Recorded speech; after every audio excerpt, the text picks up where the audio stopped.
विघ्नहर्ता श्री गणेश, श्री गणेश, श्री गणेश।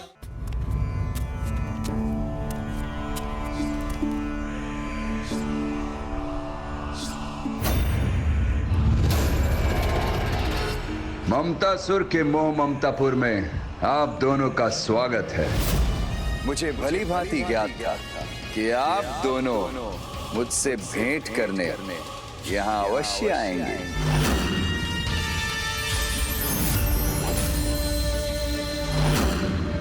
आप यहाँ अपने भ्राता के प्रति शत्रुता भाव से आए हैं, ये मुझे भली भांति ज्ञात है। किंतु मैं एक उत्तम भ्राता होने का कर्तव्य अवश्य निभाऊंगा। उचित स्वागत करूंगा मैं आपका। स्वागत करो।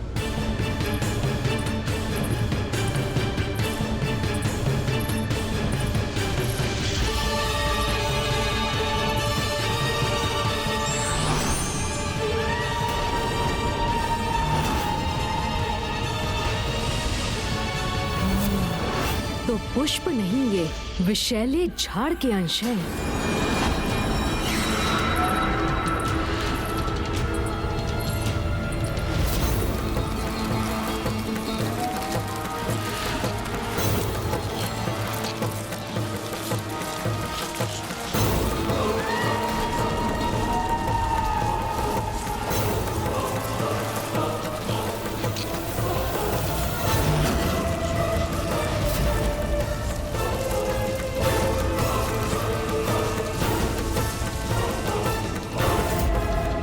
ममतासुर के मोह ममतापुर में ममता की ही नहीं, मूर्खों की भी कोई कमी नहीं है।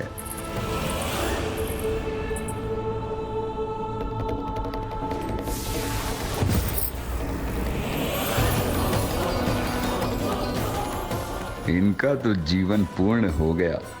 अब आप कैसे बचेंगे गणेश जी? इन्हें तो ये भी ज्ञात नहीं कि मैंने इनके लिए श्वेत पुष्प नहीं, विषैले कांटे बिछाए हैं।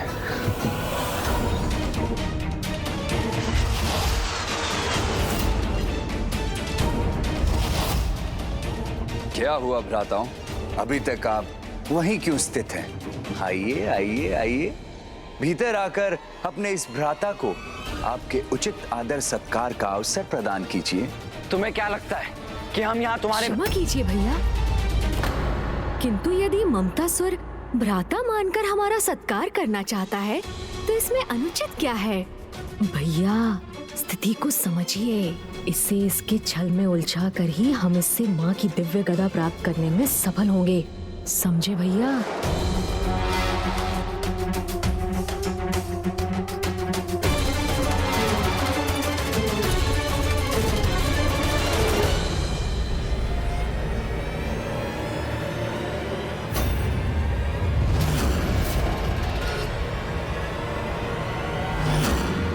अरे अरे भैया, ये क्या कर रहे हैं आप?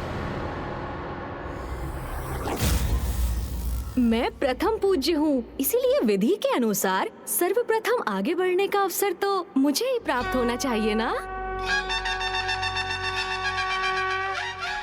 अवश्य अनुज।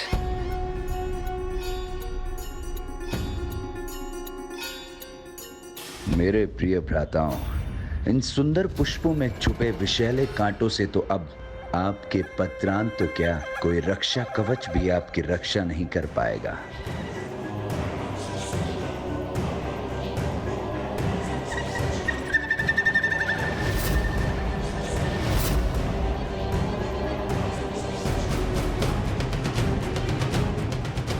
ममतासुर के मुख पर इतना कुटिल भाव, अर्थात ये पुष्प वास्तविक नहीं, भ्रम है, छल है।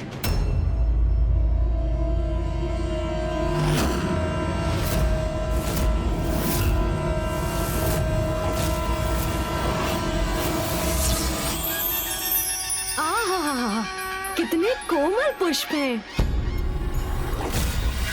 ये विषैले कांटे पुष्पों में कैसे परिवर्तित हो गए? इन पुष्पों को हमारे मार्ग में बिछाकर हमारा स्वागत करने के लिए तुम्हारा बहुत बहुत धन्यवाद ममतासुर। अनुज गणेश, आज हम प्रथम बार ममतासुर के स्थान में प्रवेश कर रहे हैं, तो तुम्हें नहीं लगता कि ममतासुर को आगे आकर हमारे चरण स्पर्श करके हम दोनों का स्वागत करना चाहिए? विशेषकर प्रथम पूज्य गणेश जी का तो करना ही चाहिए। भैया उचित कह रहे हैं ममतासुर। आयु में तुमसे अधिक होने के कारण तुम्हें यहाँ आकर हमसे आशीष लेना चाहिए।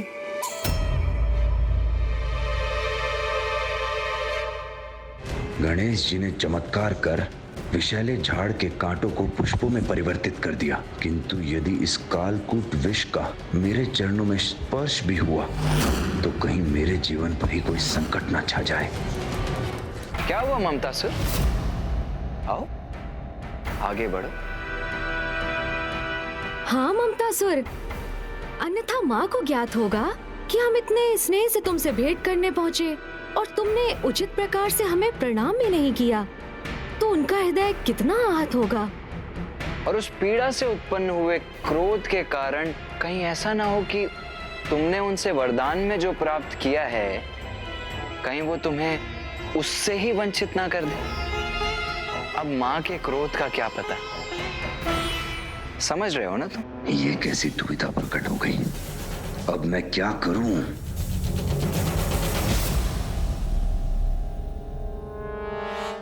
अनुज गणेश, कदाचित ममतासुर हम दोनों का स्वागत करने का इच्छुक ही नहीं है। चलो हम ही जाकर माँ को इसके इस कपट से अवगत करवाते हैं। हाँ भैया चलिए। चलो आओ। अब नहीं, रुकिए। पूरे फंसे ममतासुर, गणेश तुम्हारे छल से तो सुरक्षित रह गया। अब देखना है तुम स्वयं को अपने ही छल से कैसे बचाते हो।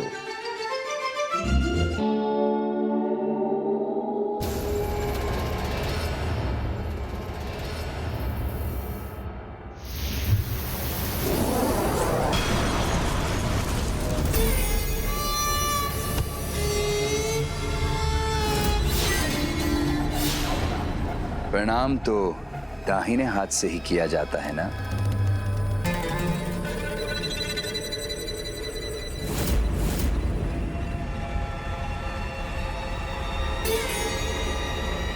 आप दोनों चतुर अवश्य हैं, किंतु एक प्रकार से मैं भी आपका भ्राता ही हूं, इसलिए मुझे उलझाना इतना सरल नहीं। भैया अत्यंत कपटी है ये दुष्ट। सर्वप्रथम हमारे विरुद्ध अपनी माया का प्रयोग किया इसने, और अब हमारी माँ से प्राप्त दिव्य अस्त्र से ही स्वयं को सुरक्षित भी कर रहा है।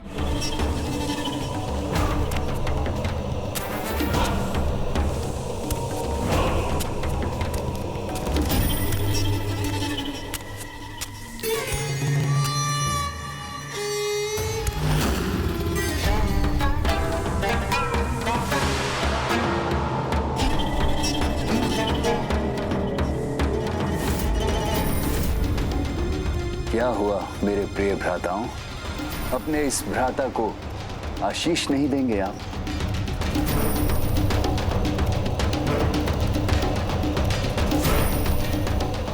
शीघ्र विकार मुक्त होकर सत्कर्म करो, जो कभी होगा नहीं।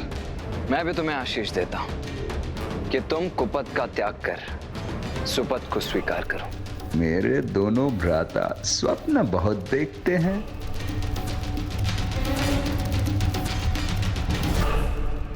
आइए भीतर प्रवेश कीजिए।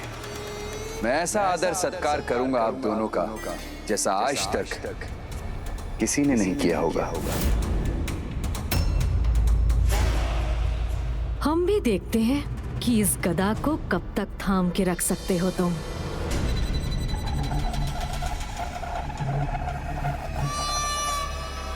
आइए, मेरे अतिथि गृह में स्वागत है आप दोनों का।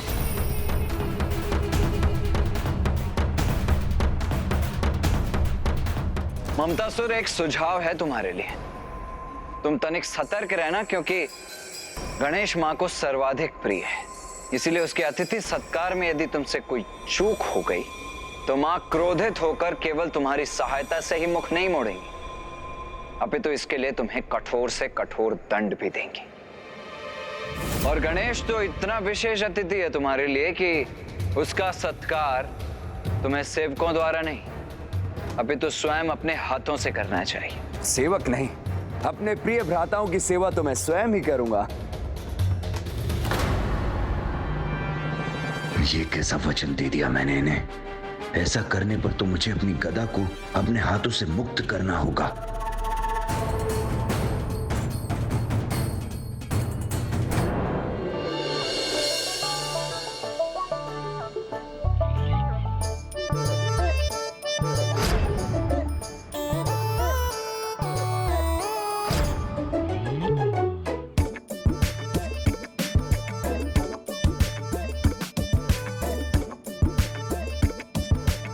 भोजन आरंभ कीजिए भ्राताओं।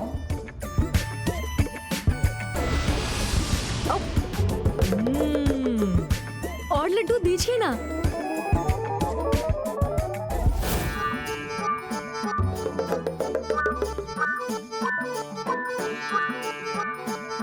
पूरी सब्जी। दाल। ममतासुर, खीर दीजिए।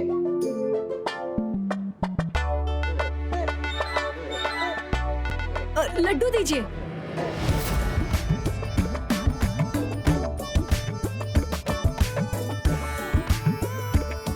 मोदक। जल दीजिए।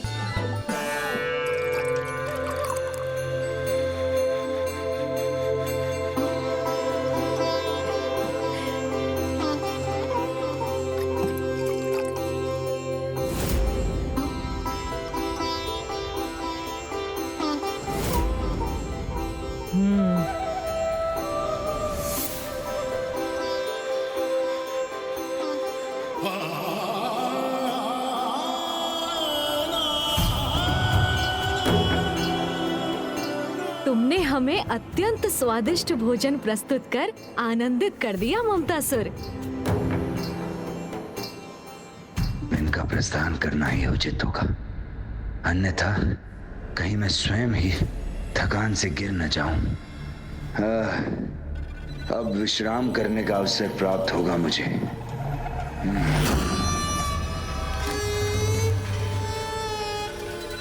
ये दोनों तो अभी भी यही हैं। मुझे अपनी गदा को अपने हाथों में ही रखना चाहिए।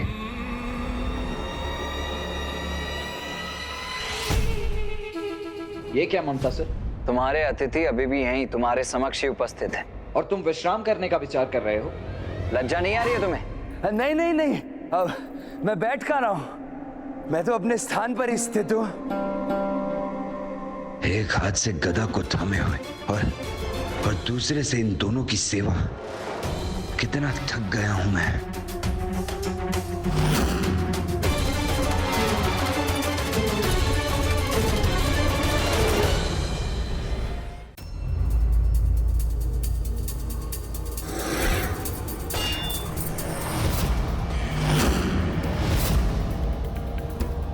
कदाचित अब तुम्हारे लिए अपनी गदा को संभालना भी कठिन हो रहा है ममतासुर। तो अब हम प्रस्थान कर तुम्हें अपनी सेवा से मुक्त करते हैं और आशा करते हैं कि जिस श्रद्धा से तुमने हमारा सत्कार किया, उसी श्रद्धा से बुराई का त्याग कर तुम अच्छाई के पथ पर भी अग्रसर होगे। अब विश्राम करने का अवसर प्राप्त होगा मुझे। भैया, जब तक हम इसके समक्ष होंगे, ये गदा को अपने हाथों से कदापि दूर नहीं करेगा। हमें यहाँ से जाना ही होगा।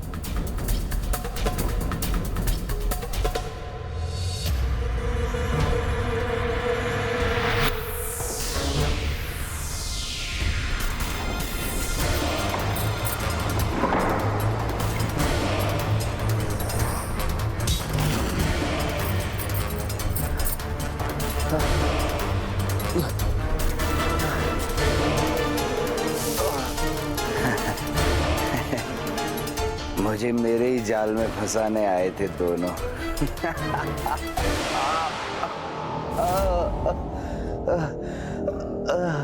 किंतु मैंने उनकी योजना को विफल कर दिया।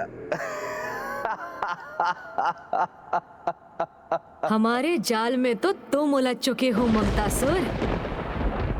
ये दोनों तो यहां से प्रस्थान कर गए थे। ये दोनों यही है। मेरी गदा बिछाए। बोलो, बताओगे ना ये भी? माँ के पुत्र को आहत करने का इतना बड़ा प्रयास किया तुमने। फिर यदि गणेश ने भी कुछ माया का प्रयोग कर लिया तो इसमें कैसा छल। भैया, जब तक हम इसके समक्ष होंगे, ये गधा को अपने हाथों से कदापि दूर नहीं करेगा।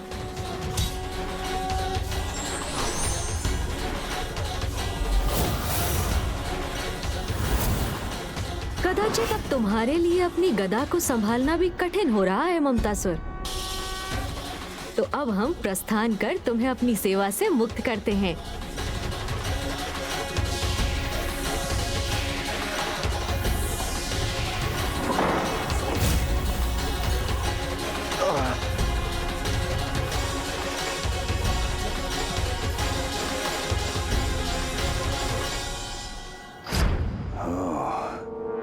अर्थात जिन्होंने यहां से प्रस्थान किया था वो दोनों केवल इनके माया के प्रतिरूप थे। हाँ, और हम स्वयं यही थे, तुम्हारे अत्यंत निकट।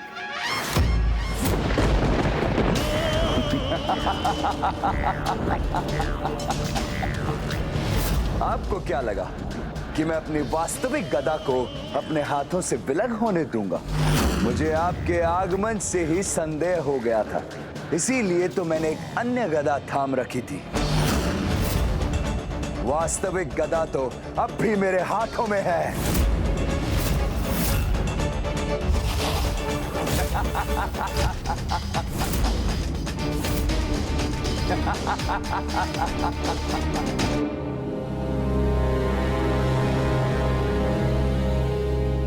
क्या हुआ? आप दोनों मुस्कुरा क्यों रहे? मैं सत्य कह रहा हूं। वास्तविक गदा मेरे हाथों में ही है। जो इस समय आपके पास है वो तो एक साधारण गदा है जिसका कोई लाभ नहीं। छोड़ दीजिए उसे। मैं आश्चर्यचकित हूं ममतासुर। कोई इतना अबोध कैसे हो सकता है भला? तुम अब तक भी नहीं समझ पाए? माया के देवता को अपनी माया से छलने का प्रयास कर रहे हो तुम अब भी। तुमने हमारा उत्तम आदर सत्कार किया, इसीलिए मैं तुम्हें एक अवसर और प्रदान करता हूँ। सुधर जाओ, ममता का अनुचित लाभ उठाना छोड़ दो। देखो ममतासुर, हम यहाँ तुम्हें हानि पहुंचाने नहीं, अभी तो तुम्हारे भीतर के विकार को नष्ट करने आए हैं। इसीलिए यदि तुम स्वयं अपने भीतर के विकार का त्याग कर दो तो हम तुम्हें कोई क्षति नहीं पहुंचाएंगे। माते माते माते, मेरे भोले भ्राताओं, इतनी सरलता से भयभीत होने वाला नहीं हूं मैं। मेरे विकार जो मेरे जीवन का आधार है उनका परित्याग कर दूं? कदापि नहीं, कभी नहीं, क्योंकि मैं महानायक भंडासुर जी को प्रसन्न करना चाहता हूं। ओम नमः शिवाय, ओम नमः शिवाय, ओम नमः शिवाय। और ये तो तभी होगा जब मेरे विकार से प्रभावित बालक अनुशासन के सभी नियमों को भंग कर और अपने माता पिता की अवज्ञा और अपमान करेंगे, उन्हें प्रताड़ित करेंगे। और बालकों की ये कुटिलता समय के साथ निरंतर बढ़ती जाएगी। मैं तुम्हें ऐसा कदापि नहीं करने दूंगा ममतासुर। ये लो।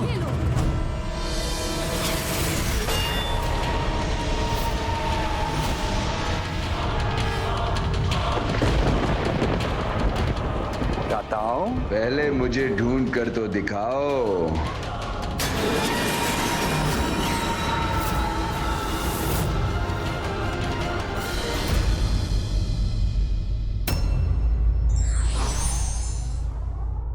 संतुलित ममता द्वारा ही संतान को सही संस्कार दिए जा सकते हैं।